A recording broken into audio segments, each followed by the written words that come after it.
السلام علیکم ورحمت الله وبرکاتو. څنګه یې ملګرو؟ ښایسته یې. نن یو سانحه مخې ته راغلې ده، مفتي سردار علي حقاني صاحب. اوس هم خبر واورېدو چې هغه شهید شوی دی. ټول نه مخکې خو د هغوی خاندان ته الله دې د هغوی خاندان ته او د هغوی ملګرو ته ټولو ته صبر جمیل نصیب کړي. موږ سره یې پرون رابطه شوې وه باجوړ ته 10 مۍ باندې د هغوی راتګ و، خو نن مونږ خبر شو چې مفتي سردار علي حقاني صاحب هغه اکسیډنټ کړی دی او هغه شهید شوی دی. الله دې مغفرت نصیب کړي او الله دې د هغوی خاندان ته صبر جمیل ورکړي او الله دې د هغوی په بچو کې د هغوی په شان هستي پیدا کړي. ماشاءالله د هغوی ماشوم یو زوی دی، مونږ تاسو به یې ویډیوګانې کتلي او مونږ هم کتلي دي.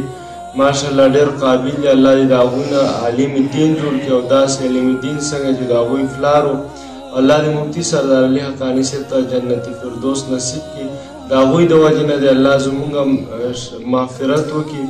الله دې د هغوی خاندان ته صبر جمیل نصیب کړي. زموږ سره پیاز بایي ناست دی، نو هغوی هم خبرې کول غواړي. بسم الله الرحمن الرحیم.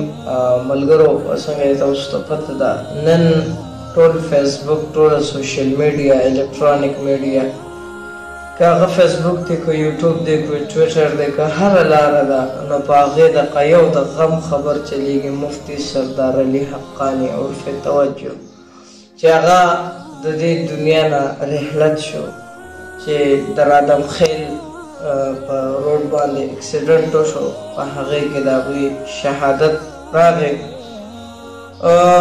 زه هم اوس خبر شوم لږ ساعت مخکې، نو ډېر زړه ته دک، ډېر زړه ته تکلیف. زموږ چې ورسره کله ملاقات شو څه ټایم مخکې، نو خدای شته چې لکه هغه حالات یې موږ ته رایادېږي. اوس دا مرګ واقع شو، نو قسم په خدای هغه زړه چې کوم دی وایي د وینو هغه اوښکې تویوي که نه، چې لکه دا څنګه مزاج والا انسان و، د هغه د بیان انداز، د هغه د بیان طریقه چې هغې به زړه کې ځای نیو او ډېر ښکلې طریقې سره به هغه چې کوم دی هغه پرمختګ روان و. اوس شهادت یې وشو، شهید شو.